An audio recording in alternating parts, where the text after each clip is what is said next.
Real quick, before we start this vlog out, I just wanted to give a shout out to the sponsors, JG Vinyl. I'll leave their website link down below, and if you guys are interested in wrapping your car with some quality wrap, as well as a variety of colors to pick through, check them out and use code OZ25 for $25 off the final purchase product. So check them out again, and let's get this video started.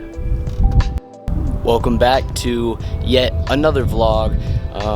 Today we're gonna be bringing you guys some content of the new truck. So I know I didn't go too much into depth when I actually went to go get the truck, but this is what the video is gonna be about. So kind of show you about the truck, talk to you a little bit, you know, why I picked it up, show you some stuff that maybe I'm gonna get around to fixing, maybe some plans, and then the overall plan of why I got this truck and what the whole intent is gonna be.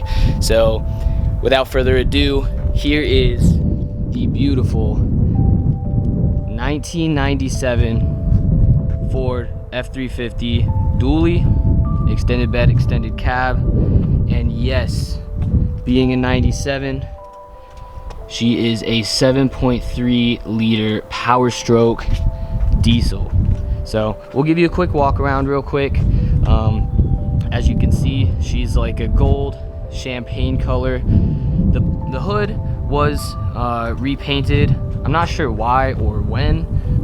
There looks like there's no structural damage, so I don't know, maybe it just got sun faded. That is definitely a typical problem. But you could tell it's a little bit darker than the rest of the body panels. So that really didn't, you know, bother me too much. You've got this little scuff dent right there, but overall, I mean, there's really not too much to complain about this truck. So she is the Harley Davidson limited edition, whatever you want to call it. So it's got the garnet, I'd say, pinstriping all around. Right here on the bumper, just a little bent up, but nothing that actually has to do with the frame or mounting. This side looks good. Tailgate's a little beat up, but you know, it's a 97. I'm assuming it was used for a work truck anyways. Yeah, she's on some stock 16. I don't know if you'd call these Alcoas, but those things are pretty sweet. I like them for now, but you know, of course, those are gonna get rid of once we start working on the actual truck. So I've had it for, I think, about a week and a half, 2 weeks. Been dailying it around here, and honestly, I'm loving it. It is giant, just being as wide and as long as it is. You know, you got to drive like you're trailering, like you got a trailer behind you. But no, I'm super excited, and let's get into some cinematics.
right, well, I hope you guys enjoyed those cinematics. Figured I'd give you a little run through of the inside, what we got working in here. So door panels, pretty good. Honestly, most of the interior is pretty mint. I mean, of course, you know, some usage, people getting out and in, seating, but overall, I mean, the dash, somebody before just put a freaking screw right through there, and I don't know if this was coming up some, but they did that, and then it just cracked that. And then there is a little dash crack right there, but you know, that's gonna come over time. We've got one probably cigarette burn right there on that seat, but other than that, I mean, most of it is in pretty good condition. So everything from carpets to seats to, you know, you've got third middle seat with the seat belts in there. Moving to the back seat definitely is in mint condition. So again, probably, you know, used for work and stuff, like these trucks were meant to be. So probably didn't have that many people in the back. I mean, the back is really mint. Everything from, you know, carpet to seats, you really got no like scuffs or damage. It does have that little fifth window right there for the back, but no, I'm honestly super hyped on this truck. You know, I was looking for a while. I was between this or a Chevy dually, but you know, this came along and it was a deal I couldn't pass up. So I'm going to pop the hood for you guys real quick, show you what we're working with. Come right in here. Sorry, I had to put you down to get this massive hood up, but here she is. 7.3 Power Stroke diesel right here. So you got the old turbo sitting in the back. What I do like about these older body style trucks is that basically everything is accessible. So turbo's easily accessible right there. You know, you've got stock intake, pretty much, I mean, super mint. It's got AC, so you've got the condenser, the compressor, whatever you want to call that. And yeah, I mean, I checked on this thing for fuel leaks because it's common right here before doing the conversion. Stock turbo, I mean, everything about this truck is really stock. So I know the one thing that is a pain is getting to that downpipe. They call it a Cobra head because it comes right there at a 3-inch outlet and then goes straight down and kind of pancakes against the firewall. But no, I figured I'd tell you guys about some plans of this truck, and here we go. So of course, talking engine mods, I really didn't want to do too much to this. I wasn't building it for power. These things come super torquey already and reliable. So really the only engine mods that I want to do, I actually ordered a 3-inch downpipe because that is the biggest downpipe diameter that you can get that fits on these without actually custom cutting up the firewall and stuff. So I will do that to a probably 4-inch straight pipe, get this thing sounding mean. I'm gonna get an exhaust and a tune. So I think I'm going to go with the Hydra tune. I read a lot about those, and kind of comes programmed already, and then whatever you do to the truck, it comes with the tunability on your own, as well as reaching out to the company and helping them out, or I guess them helping you out with tuning it to your specific mods.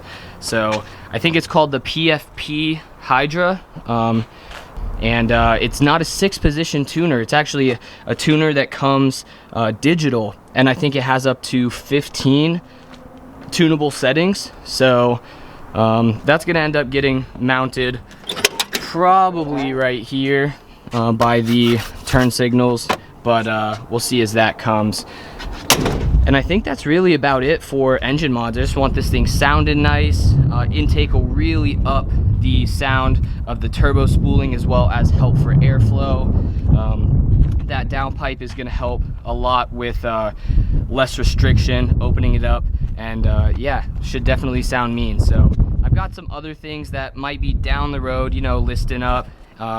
in the iPhone notes, kind of getting comparative prices, but you know, that'll all come in due time. And now we get into why I got this truck. So if you guys know already, a lot of these vlogs, a lot of the boys are all out of Orlando. Well, me being back up at school, I kind of have to bring the vlog back up here, right? So I got the Lexus up here now, I've got the truck here now. Well, going to shows and, you know, representing Octane and Zip Ties, representing Highway Mob, you know, really showing out for you guys, as well as just for the shows that we all want to go to. I'm gonna need something to pull the Lexus all over. So I did the 5-hour drive in the Lexus, but I'm really not trying to do that every time I want to go down to a show down south, whether it be in Orlando, whether it be in Miami, you know, going up to Georgia, Atlanta, you know. So the truck is gonna be towing really the projects, as well as being its own portion on the channel. But on top of towing, so big in the dually scene, a lot of the dudes with the Chevys bag these bad boys. Well, not that many people bag these specific trucks because the front suspension is super hard to deal with. It's got a twin I-beam, which I'll show you guys real quick. Oh, all right, so here we are. This is one of the I-beams. As you can see, it connects to the knuckle, comes all the way across the vehicle, and mounts up on the opposite side. So the other side is exactly the same. This is the mounting point for the I-beam arm, and it reaches over there. So the reason why these are so hard is because you don't have a true lower control arm and upper control arm setup like some of the Chevys do. So that's why a lot of those dudes bag them super easy. Here you've got the I-beam arm with the spring that sits in it. Everything's attached right there. And then I believe you call this a trailing arm. Correct me if I'm wrong, but it kind of hooks onto the side of the I-beam and knuckle and allows for kind of structural rigidity. You know, make sure that the I-beam isn't swaying all over the place. So I do have plans on how I'm going to do this already. It is kind of like the bagged Rangers. A lot of the mini truck guys have I-beams if they have a, for say, Ranger.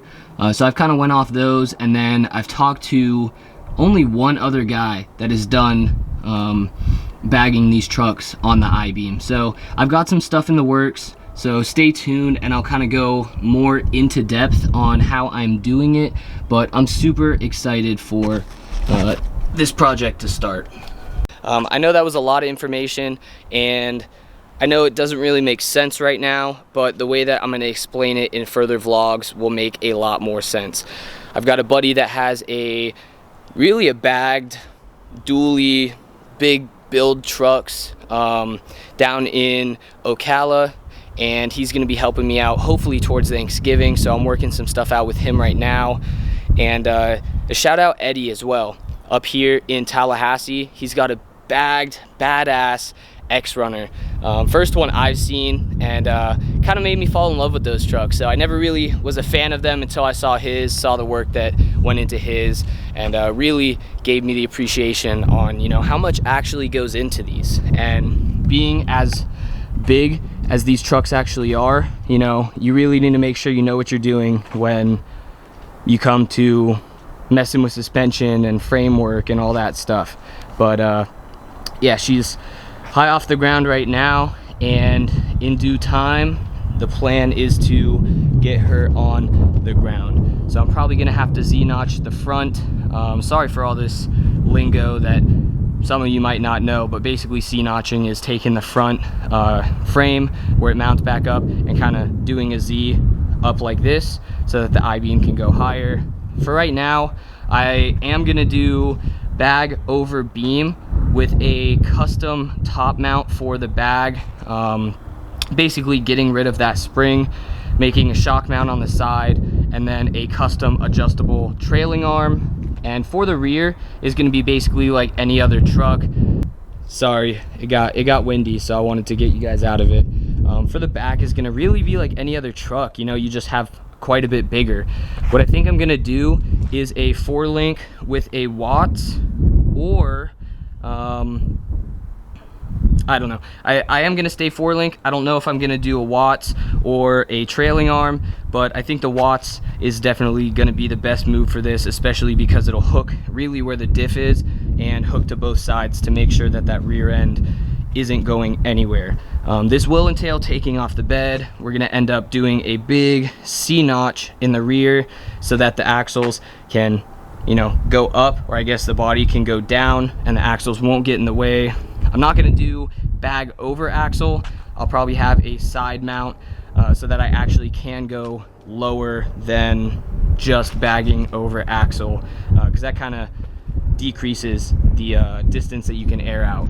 But again, as you guys saw with the Lexus and stuff, you know, the more videos that we make, the more in-depth and explaining I'll be able to do. But yeah, so that is the overall plan with this, and I'm excited to get it started. I'm excited to really start working on trucks. I'm gonna stay in the cars, you know, stay in the sand scene.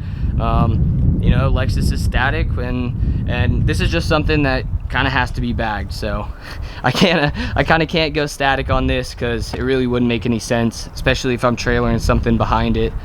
All right, well, I hope you guys enjoyed this vlog. I know it's not going to be something super entertaining, but I figured I'd go a little bit more in-depth on the truck. You know, I kind of drove up and made a vlog about it and then never really went into detail or walked around. I know you guys wanted to see kind of some insides and outs of this thing, so I'm super excited. I do think this week I'm gonna do the front brakes because they definitely need to be done, and I think that's really about it for right now on stuff that is a necessity. The back passenger window regulator I think is bad, so that window doesn't go down, but the rest do.